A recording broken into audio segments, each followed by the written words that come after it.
on the check your understanding on page 107, we have this picture, something similar to it, right?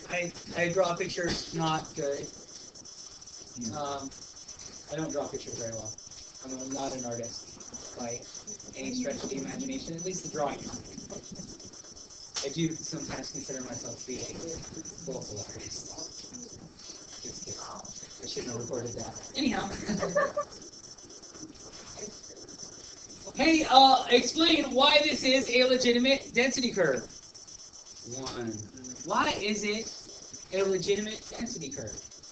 Well, what does it take for it to be a legitimate density curve? Most important thing, okay, is that the area under the curve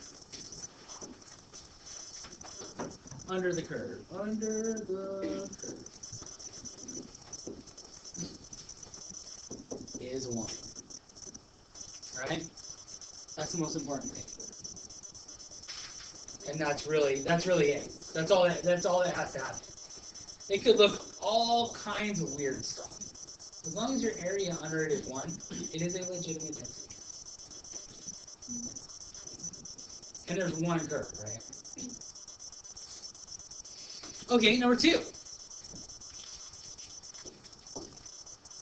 And that is actually a fact that is often used in an AP question. Well, I've seen one where they made it look really complicated, and all you had to do was know that the area under the curve had to be 1. That was it. So that's a good thing to know. What proportion of observations lie between 7 and 8? Well, 12%? Yeah. So 12% of the observations. Ooh, I can spell. Of the observations are between the 7 and the 8. And that is the answer to your question.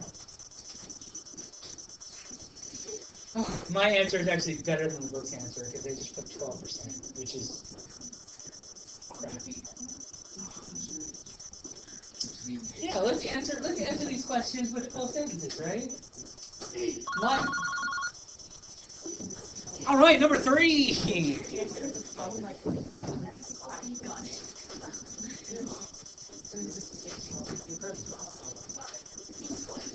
Let's trace the density curve on your paper. Mark the approximate location of the median.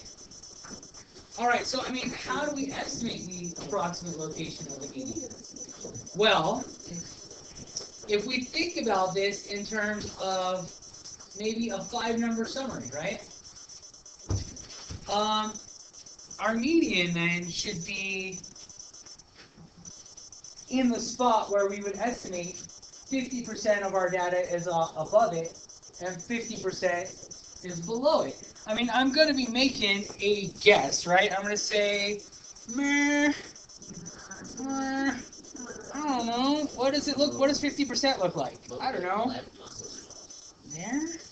Yeah. Something like that? Yeah. So let's say that's our median. And I wrote all this stuff over here. Let's say that's our approximate median, right? I got it. I got to make sure to be careful when I'm doing statistics that if I am not positive that it's exact, then I use the word approximate.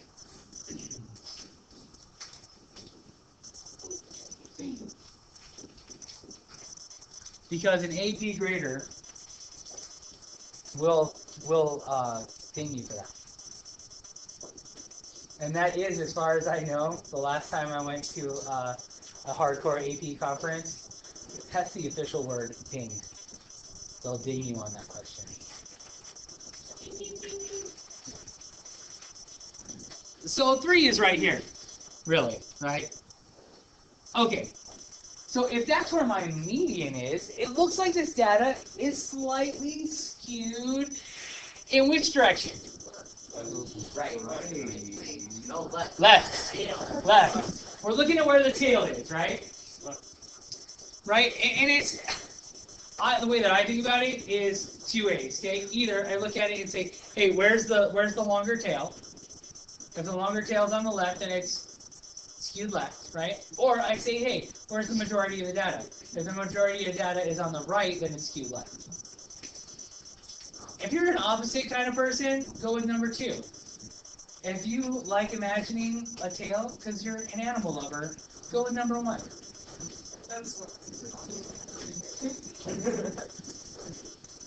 All right. So in this case, then it wants me to mark the approximate location of the mean and explain why that's happening. So if our median is over here, right, what happens is if this data is skewed, our mean is going to get pushed toward the tail, right? So I would imagine then my approximate mean would be somewhere around here.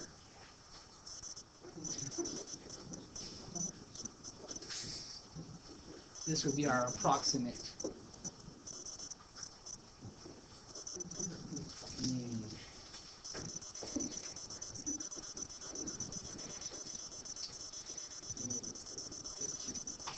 And you could also look at it as being the balance point, right? So the median is going to cut the data in half, but the mean should be what you would estimate the balance point is.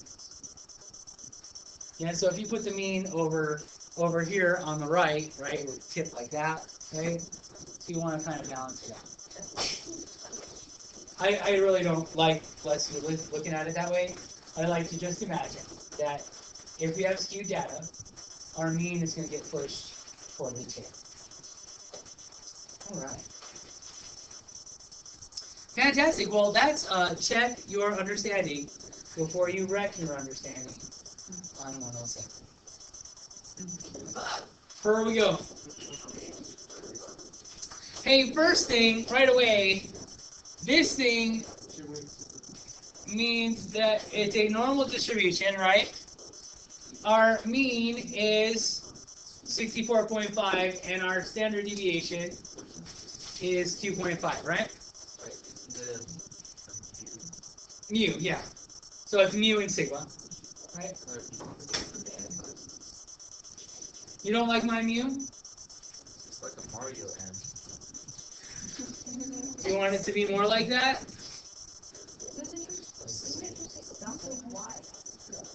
Huh? Oh no, it's an M. It's just a weird looking M. That's an acceptable mu. Yeah. Isn't that weird? Sigma, lowercase s in Greek. Do you remember what an uppercase s looks like? It's your summation symbol. That is also sigma. So I just wanted to point that out, right? There are two sigmas. One is the uppercase sigma, one is the lowercase sigma. So people will refer to, remember this summation? That is also sigma, right? We don't talk about that sigma very much, so. All right. Our question is, first we're being asked to sketch a normal density curve for the distribution of young women's heights, and we want to label the points 1, 2, and 3 standard deviations from the mean. So here we go. Yes. You guys are going to draw this picture so many darn times. Right here.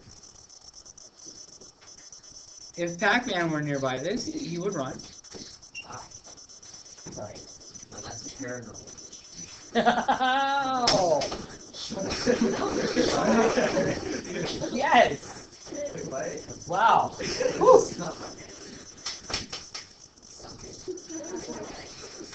So our mean, because this is a normal distribution, the mean should be exactly in the center.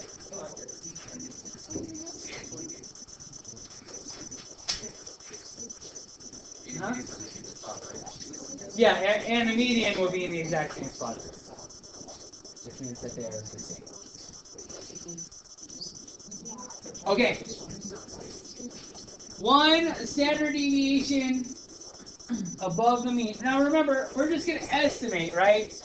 We're not going to do the calculus on this and find our inflection points, which is real fun. Huh?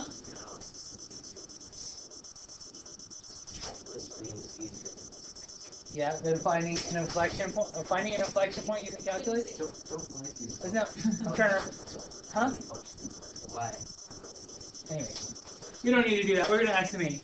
I don't know. My picture looks real bad, so I'll estimate my inflection point is there, and then I have another inflection point there.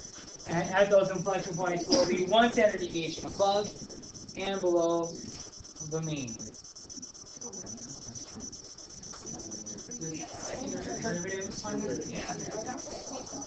It's been a while since I've done the calculus, so you can see my huh? It is. It's a deep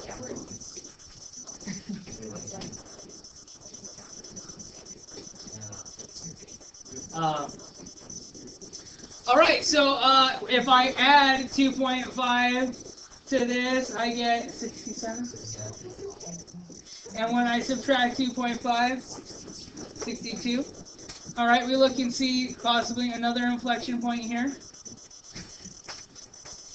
And then one there. And one there. All right, so 2 standard deviations below the mean is going to put me at 59.5. And then 2 standard deviations above the mean will put me at 69.2. 5, I mean? Sorry.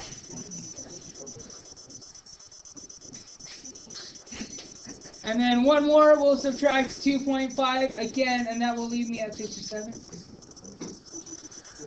And then I'll add 2.5, and this will bring me to 72. There we are. I just drew a picture of this distribution.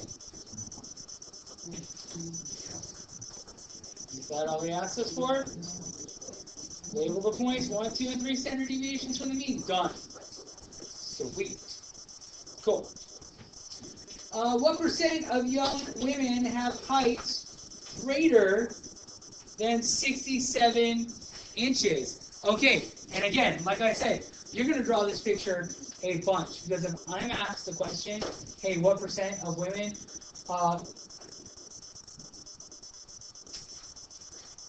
I guess all the women they're saying, not just a sample. I was making sure that I was stating this correctly, because there is a difference. This was 1. Let's look at 2. Anyways, if I'm being asked a question like that, I have to draw what I'm being asked for. So, and when I draw that, I'm going to go ahead and draw, I usually put my mean as a reference point when I draw this. And then the point that they're interested in is 67. And then what I mean by draw that is they're saying greater than 67 inches. I will color it in. So we want the area of this shaded region, right? That's going to give us a proportion. And how do I find it? Well, I'm going to use my my 68. Always, huh? 95, 99.7. I always want to say something strange for that middle engagement. Otherwise known as the empirical rule. So I'm going to always say empirical rule, because actually I've seen a question on a past AP test where they say use the empirical rule. And then if you knew it as the 68, 95, 99.7 rule, you're going to be like, where? Right? So that's why I say that. All right, so what's going on then? How do we figure that out? Just have to do some subtraction. Yeah or yeah? Huh? Yeah? All right. Let's do it. Okay. So, okay. So then I'm gonna refer to this picture, right? So if this is 68%, right? Then what's left? 32%. So then this.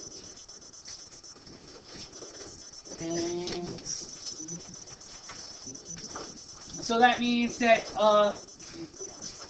this region and this region have to add to 32, or 0.32, right? So I divide that by 2, and that gives me, yeah. So that's the empirical rule. So remember, from the note part, right? 68% of the data is between one standard deviation above and below the mean. 95% is 2 standard deviations above and below the mean. 99.7 will be 3 standard deviations above and below. Yeah? Okay.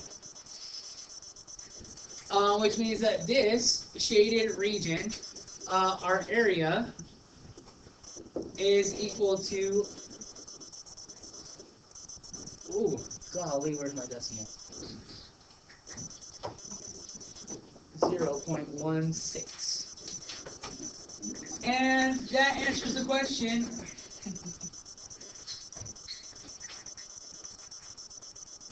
I don't know why. How did I change the page? Anyhow, what percentage of women? So since that area is 0.16, we would say 16% of women.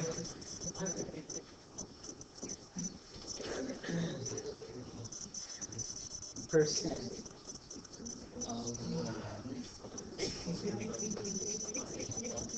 have heights greater than 67 inches.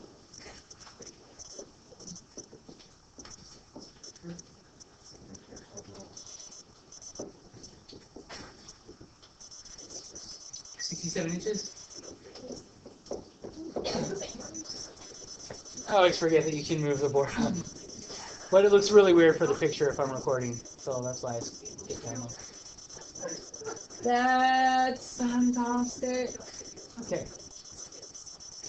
Let's do another one. Just let me know when you're ready for me to read on. And they're going copy and paste.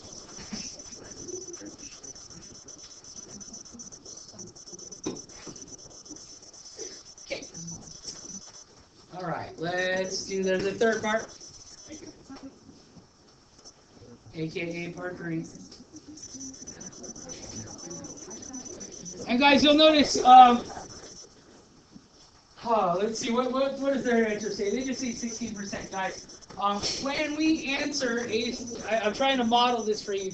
When you answer a problem in your AP statistics class, you must always state your answer in context. Okay, 16% is not a good answer.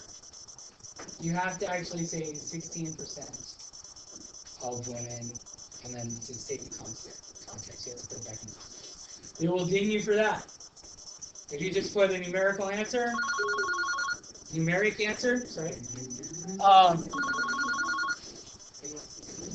All right, so there was a question, and this is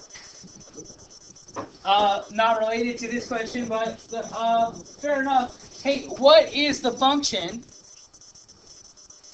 that represents the normal curve? It is real nasty. So if you would like to integrate it, it's going to be a long project. Here you go. F of x is equal to 1 divided by theta, right, your standard deviation, times the square root of 2 pi, all times e to the negative x minus mu squared over 2 times theta. Not theta. Good grief. I don't know why I decided to do trig all of a sudden. Yeah. sigma squared. That's fine. So E is that's exponent. E is yeah. No, but This is all so this is all in the exponent. So it's e to this power. So you have this proportion times e to that power. I mean, and as long as you know your standard deviation and your mean, it's not that bad. Yeah. But in general, if you were just to find a general expression of that, there's so many variables involved, you end up having to do some crazy integration. Yeah, so that's a fun function. Okay, back to this one. Number 3.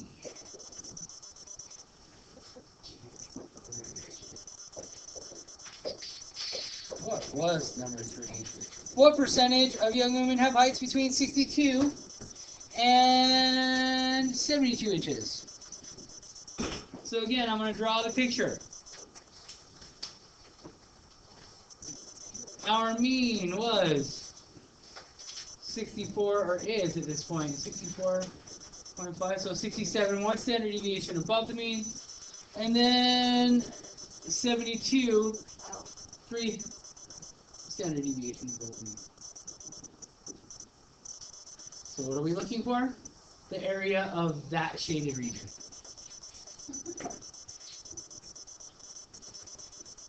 You can tell that I'm a fantastic artist. But it's okay. Congratulations on your work. I know, it's pretty good. I can see. So that's no. Okay. So, okay, so we're going to have to do a little subtraction. 2 here, right? This is 62.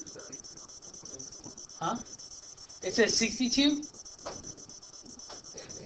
Oh, that's way better. Okay, so that's not what we're looking for. Alright, sorry. I don't know why I saw the 67. I must have looked at the previous problem and then put it all together with this problem.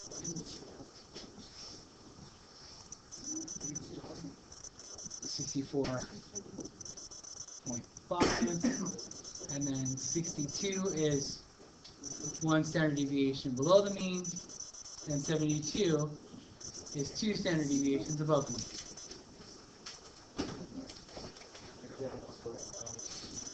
Alright, so how can we calculate that?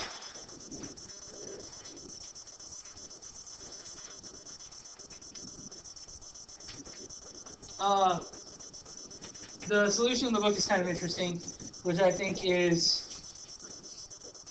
neat.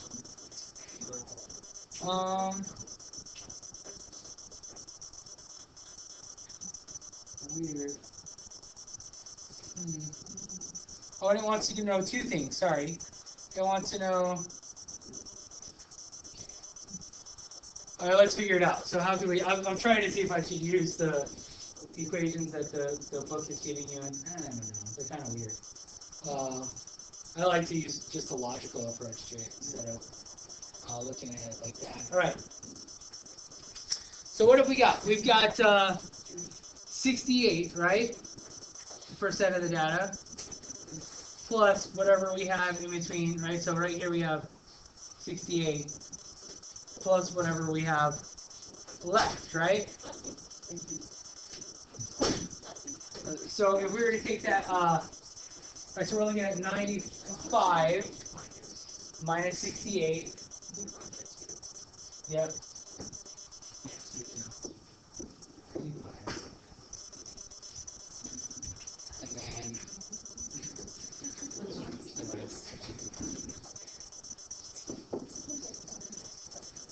And what is that? Huh? 27? Or no, 40. Huh? 47? 47. Thank you. Okay. And we got to add that to the 68, right? So we're going to add that to 68.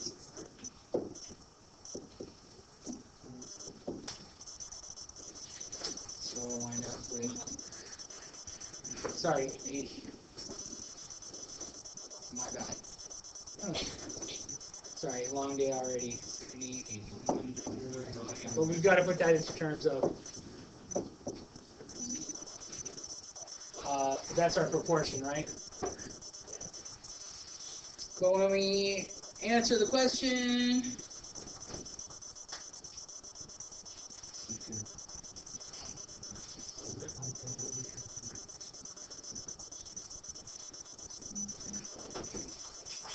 that's interesting. Something's wrong.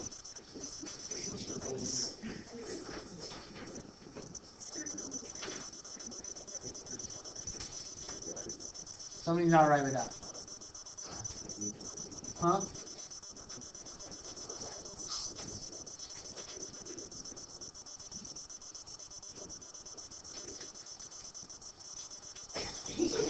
Three standard. Yeah, because 72 is 3 standard deviations above. So this, yeah, exactly. Cool. Yes, that's better.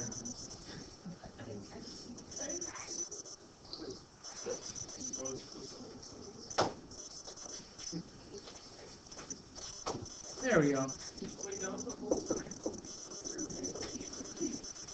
And what do we get for that? Anybody got a calculator? Andy?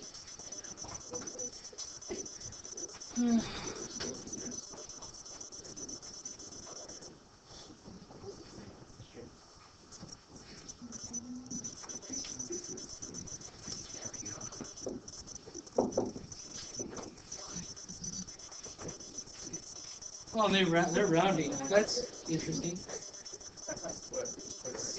So 15 rounded. Yeah. This went with 15%. Yeah, they truncated, which makes no sense. Have I talked about the difference between rounding and truncating? Which one you want to do on the test? Always round, always to the thousandth place, never truncate. Truncate means you just cut it off. You don't round, right? So if it wants you to give a whole number answer, then you would truncate and make that just 15. Okay? Whew. Huh? It'll be, huh? All right, so we wind up with, when we continue our calculation, we're going to wind up with, I guess we'll put it in terms of percentages. 83.